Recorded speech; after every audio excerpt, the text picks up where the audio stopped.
What if the most powerful climate tool we have isn't a statistic? It's a story.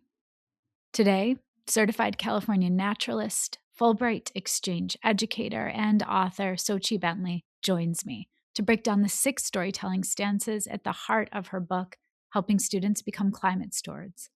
We talk about slow violence, ghost stories, why even your most motivated students shut down around climate data, and the one thing a student needs to become a climate steward.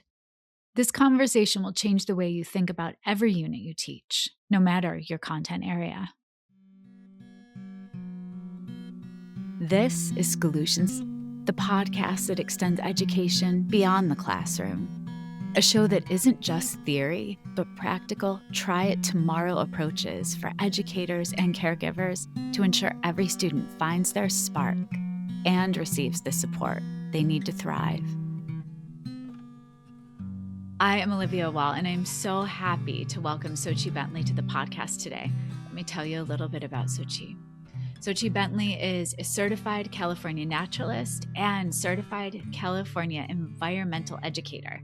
In 2017, she was one of 12 educators chosen for the Fulbright Japan U.S. Teacher Exchange Program. This opportunity allowed her to learn more about education for sustainable development. Our conversation today will focus on your wonderful book, Xochitl. I have it right here.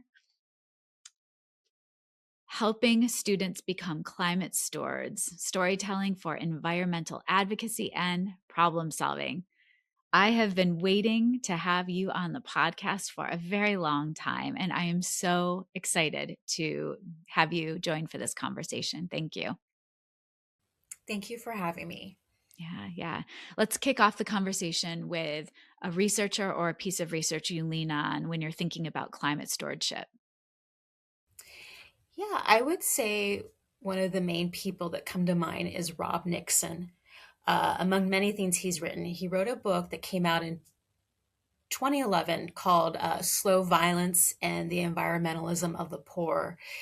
And it was really influential in the environmental field. But for me personally, him distinguishing slow violence from, say, fast violence, which can be easy to absorb visually and in media sources, was really, really huge in how I thought about the lack of access to substantive climate stories, but also the inherent challenges in communicating any information about climate challenges.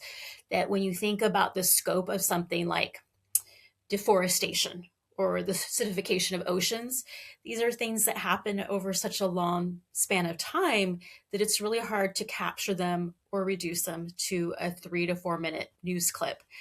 And so him talking about slow violence and the difficult of representing it in any sort of media really challenged me to think about, like, how do you hook the attention of students? How do you keep people's focus on these things that are really hard to absorb in one glance? Oh, that is so interesting. And that's a perfect segue because my first question for you is, what led you to realize that you really wanted to study and explore a passion around climate stewardship? So I find the most inspiration in talking to educators at other schools, so not where I'm teaching, but are doing great things elsewhere in the world. And there's something about meeting fellow educators, learning about their very different teaching contexts, and seeing what works with them there. And I heard fantastic teacher. Her name's Heather. She's a high school science teacher in Philadelphia. We've been in touch for about 8 years. And she talked about how um, elevating food stories was a way to hook students and have them think about the environmental toll of the food industry. And so I realized I'm an English teacher. I always include food stories or food writing, or we read poems about food and the sensory delights associated with food. Like, there's already an entry point in my classroom. I can be a little bit more bold and bring in some of these environmental concepts. And so hearing what Heather was doing with this sort of elevated show and tell where she asked her students to describe a meal or food they love, to describe it to a partner in the class, and then they described it to students elsewhere, actually students in Japan, through Padlets and including Oh, visuals. cool. I realized that there was a way these stories were quickly circulating, that she wasn't necessarily asking them to stage an expertise. It was really about sharing enthusiasm, and they all loved it. She said students that you rarely heard their voice in class, they wouldn't stop talking about this meal or this food they loved. And then once they were hooked, once they had that buy-in, she asked them a part two. So let's talk about the environmental toll. Like, what goes into making this food, this dish? What's the footprint of this dish? I know you traveled overseas. You spent time in Japan. One of the most interesting things, I've read your book now a couple of times, and I'm using it with many, many middle and high school teachers. I carry it along. It's a perfect size. One of the things I found fascinating is the way that when you were seeking out to throw something away, there weren't opportunities, or there weren't places to throw trash out, and that idea of waste that we experience. What other lessons did you take away and that you carry with you from Japan? Yeah. Oh, well, thank you for the opportunity to reminisce about like one of my favorite times in my life. Yeah. Um, but I would say, while in Japan, for the first time in my life, I was really proactively practicing great listening skills. And so, what I would do at the end of the day is just journal anecdotes, bits of conversation, snippets that I heard while the Japanese educators and the American educators were speaking with each other. And one journal entry I return to pretty frequently is a conversation I had with a group of Japanese teachers where I asked them, what makes Japan a leader in sustainability on the world stage? I want to know from you because I have ideas, but what do you think?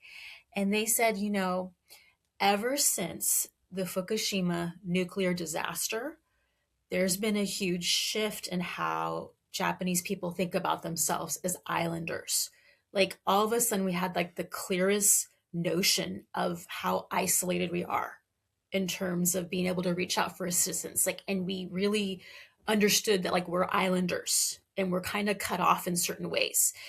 And so as a result, we take our emergency preparation in advance of emergencies to this new level, unforeseen before. Yeah. And it made me think about the role of foresight and actively trying to practice the skill of learning through foresight, which I had never thought about before. We have so many facts that tell us that climate change is happening, that it is daunting. Why are there not enough facts to help everyone lead to action in the same way Japan does? What I've come to experience and what I've come to understand from many other people that work in environmental spaces is that truthfully, most people do not need more diagnosis.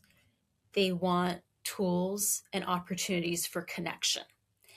And Okay. so, what I've observed in my classroom, and I want to say it's been surprising sometimes because I'll have a group of very intrinsically motivated students who always want to solve any problem. When you give them too many statistics about climate change and the climate crisis, you see in their body language, they begin to shut down a little bit. They have met a moment of overwhelm.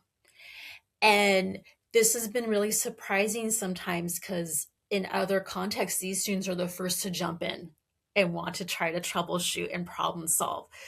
But there's something about thinking about the climate crisis that's so emotional that even I think our students that we might think are most game to problem solve do shut down a little bit.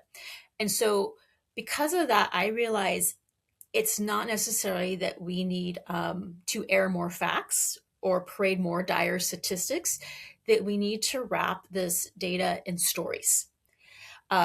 Because when we give our students opportunities to tell stories, especially stories rooted in communities they care about, Yeah. you hear their authentic voice, you hear the passion in their tone. And you hear that their call to actions, they have just that ring of honesty that's unforgettable. Yeah. So let's go then to your stances. I have to let you know, I'm leaning on these stances. There's a gorgeous wheel. I have a post-it on the page.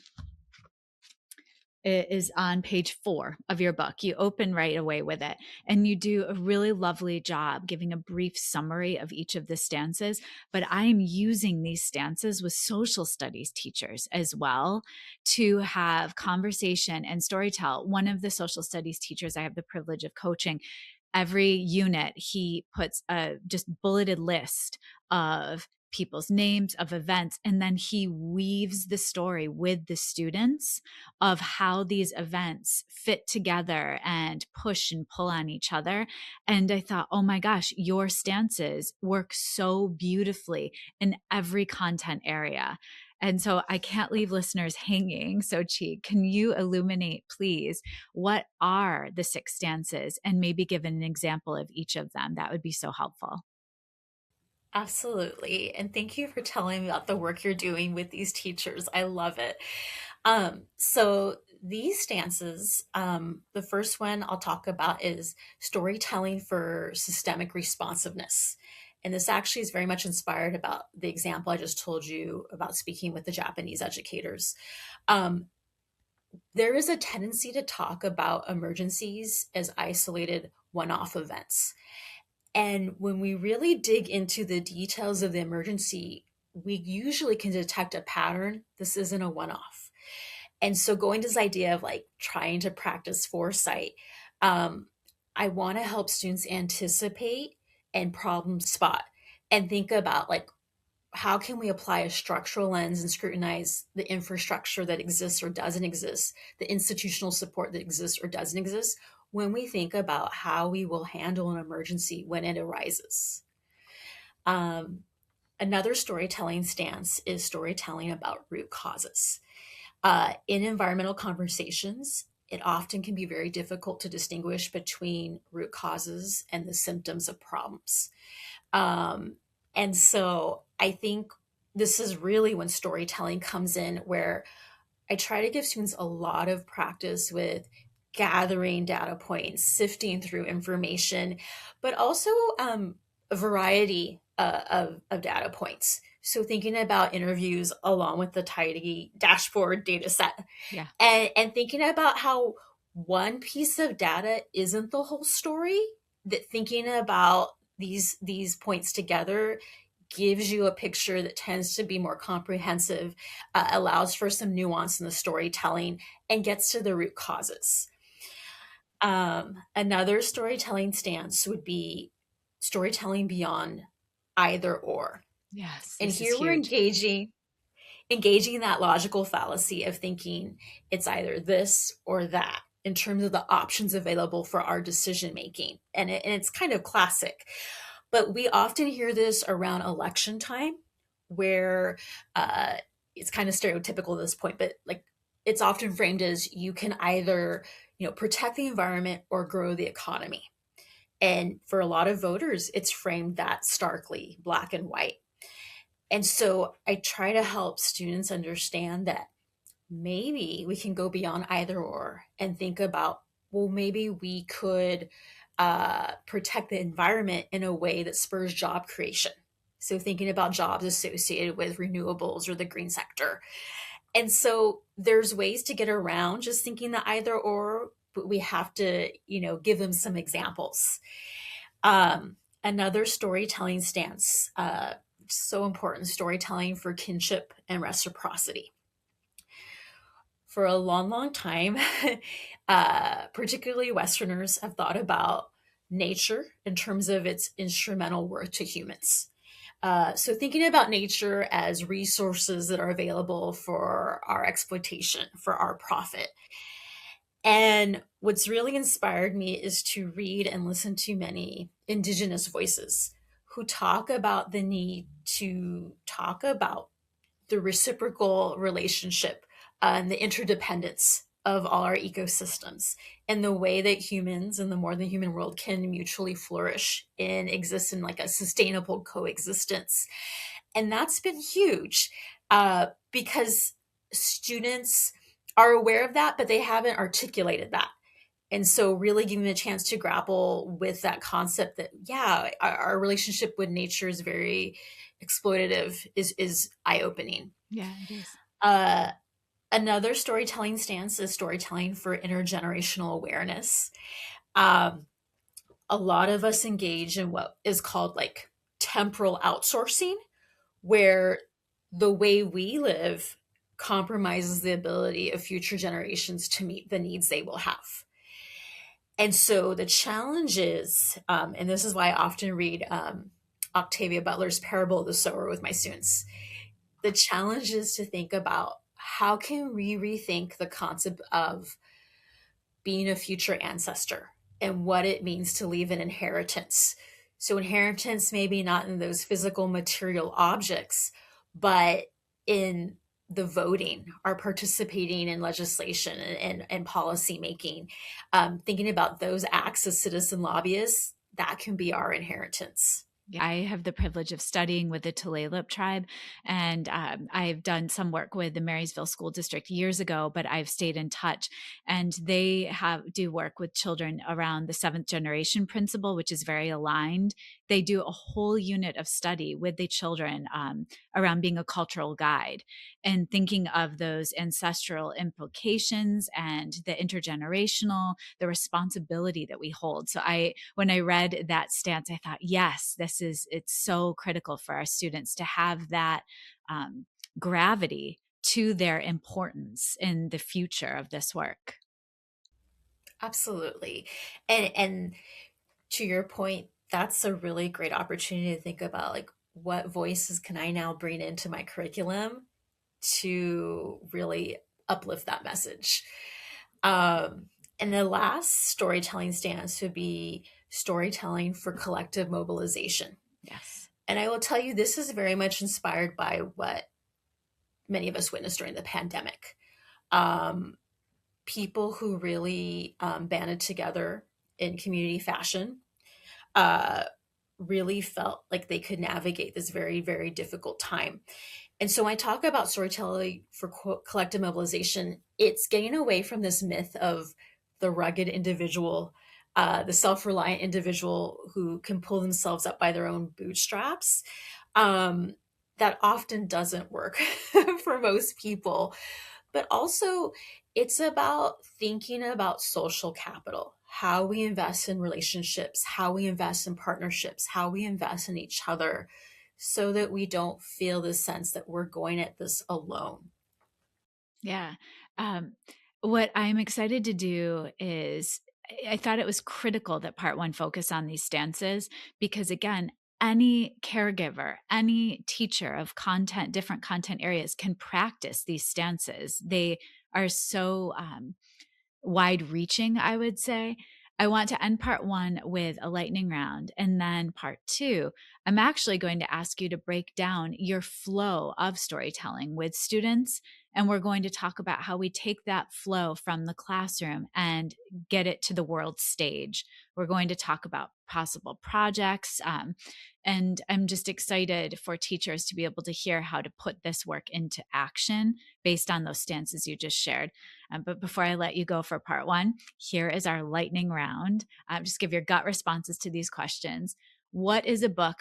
I'll give the caveat. Once everyone has your book already on their shelf, what is another book that speaks to climate stewardship that you would recommend?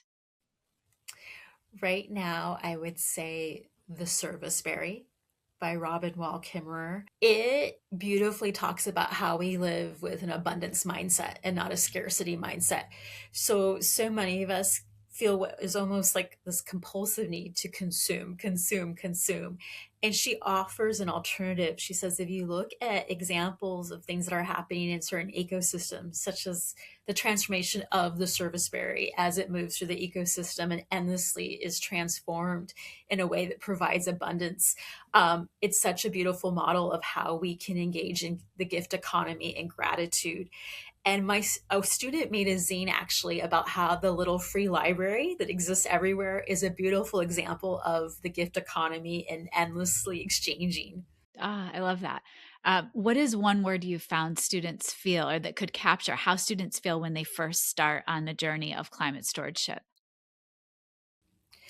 Overwhelmed. Mm. And that makes sense because thinking of all of the data, all the statistics, the doom and gloom, I love how your stance offers the lens of perspective and story. So that tracks. What's the most underrated genre for climate storytelling that you found? I love this question. Ghost stories. Come on. You have to explain Yes. why, please. So, when you think about many ghost stories, and this is a topic I realize every group of learners is an expert on. When you think about ghost stories, often the ghost is angry because of some type of violence that has occurred. It Oh, may be physical, it may be emotional, it may be ancestral, but there's an anger in the ghost character, and they want the harm to be addressed or repaired in some way. And that resonates with environmental harm, environmental degradation. So our ghost characters, they want this harm addressed. oh, that is amazing. And I can, that just alone, people will take and run with from this conversation. What is the biggest myth you find in environmental education? That environmental education rests primarily or solely on scientific concepts. Okay. And last, I'd love for you to finish this sentence. A student becomes a climate steward the moment they, Identify assets in their own community. well said. Um, Suchi, this has been illuminating. And again, I cannot recommend your book enough. It came out in October of 2025. And I love uplifting resources that I'm using all the time. I had the gift of sitting next to you at NCTE last November and just soaking in all of your brilliance. So thank you for this part one conversation. And I cannot wait to continue for part two. Thank you so much. I love speaking with you today. Yeah, absolutely. That is a wrap on part one of my conversation with Xochitl Bentley. We talked about the power of food stories to hook students, lessons from Japan about foresight and island identity, and all of Xochitl's storytelling stances, from systemic responsiveness all the way to collective mobilization. I hope you're already thinking about where these stances can live in your curriculum. You can find Xochitl and everything she's building at xochitlbentley.com. And make sure to pick up a copy of her book, Helping Students Become Climate Stewards. Make sure to come back for part two, where Xochitl moves from describing the stances to the work in classrooms and what real climate stewardship projects look and feel like in a classroom. You do not want to miss it. See you Friday.